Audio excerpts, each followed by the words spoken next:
26 व 27 जुलाई को होने वाली सीईटी की परीक्षा में सबसे ज़्यादा रोडवेज का सहयोग होने वाला है। इसके लिए रोडवेज ने पूरी तैयारियां कर ली हैं। खासकर अंबाला छावनी बस अड्डे की अगर माने तो परीक्षार्थी को किसी भी तरह की कोई परेशानी नहीं होने दी जाएगी। उनके रहने व खाने पीने का सभी इंतजामात कर दिया गया है। दिव्यांगों के लिए भी व्हीलचेयर का पूरा इंतजामात है। महिला परीक्षार्थी के साथ एक परिजन भी बस में जा सकता है।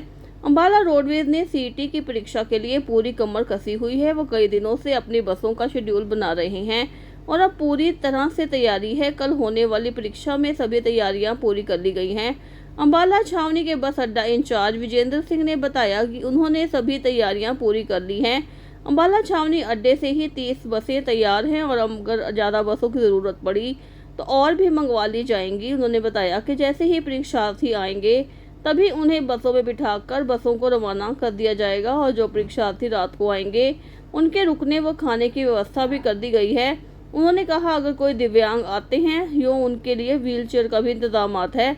उन्होंने कहा कि 26 व 27 तारीख के लिए रोडवेज की तरफ से कोई कमी नहीं रहने दी जाएगी, क्योंकि इसमें जीएम खुद भी समय समय पर व्यवस्था को जांच रहे हैं। सिंह, बस अड्डा इंचार्ज अंबाला कैंट। ई स्टेट की जो परीक्षा है बच्चों की 26-27 की, इसमें हमने पूरी तैयारी कर ली है। बसें हमारे पास उपलब्ध हैं, बसें कोई दिक्कत नहीं है। जैसे ही बच्चे आएंगे उनको हम बसों में बिठा के और उनके पेपर को रवाना कर दी जाएगी।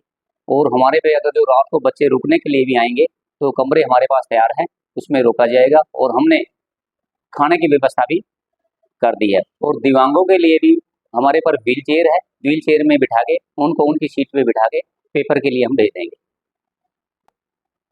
बसों के चंडीगढ़, करनाल, यमुनानगर इधर सेंटर हैं जो अंबाला से जाएंगे। बाकी तो और जो डिपो की गाड़ी होंगी अलग से सेंटरों से जाएंगी। जो हमारे पास तो यहीं के सेंटर मिले हैं, इनसे हम बसों को काफ़ी मात्रा में है 30 बसें हमने लगा दी हैं और भी ज़रूरत पड़ी तो और बसें लगाते रहेंगे। मॉर्निंग में लगाई हैं, कुछ इवनिंग में लगाई है। इवनिंग मॉर्निंग का पेपर है, 2 दिन जो ये पेपर चलेगा 26 और 27 को। बसों की तरफ से कोई कमी नहीं रहने देंगे, उनको उनके स्थान पर बड़े आराम से भेजा जाएगा। बस स्टैंड पे व्यवस्था बना रखी है, उनको खाने की व्यवस्था बनाई गई है, रहने की व्यवस्था बनाई गई है, पखे हैं लगा दिए गए हैं, लाइट का प्रबंध है। बस स्टैंड अंबाला कैंट की तरफ से किसी भी प्रकार की प्रॉब्लम नहीं आने दी जाएगी। ये हमारे जो जीएम साहब हैं और टीएम साहब वो भी समय समय पर बस स्टैंड पे आते रहते हैं देखभाल के लिए। और महिलाओं के लिए भी हमने पूरी व्यवस्था कर रखी है और महिलाओं के लिए एक फ्री है, जो भी पेपर देने जाएगा उनके साथ एक कैंडिडेट भी फ्री जाएगा और उनके लिए हमने पूरी व्यवस्थाएं कर रखी है। बस स्टैंड पे अंबाला कैंट में हम किसी प्रकार की भी बच्चों को दिक्कत नहीं आने देंगे। कितने बजे देंगे जी? बसों का हमने शेड्यूल बना लिया है। जैसे जैसे ही अगर 4 बजे बसें भर जाते हैं तो हम तुरंत उसको बस को रवाना कर देंगे। बच्चों को पेपर में देरी नहीं होने दी जाएगी, चाहे हमने किसी भी प्रकार को भेजना पड़े बसों को, यहाँ से कोई भी किसी प्रकार की देरी नहीं होगी। और जो बच्चे यहाँ आएंगे जो देने इनके सेंटर जिसके अंबाला हैं, अंबाला के लिए भी कोई भी बच्चा अगर रहता है तो हम अपने प्राइवेट व्हीकल पर भी उसको सेंटर तक छोड़ आएंगे।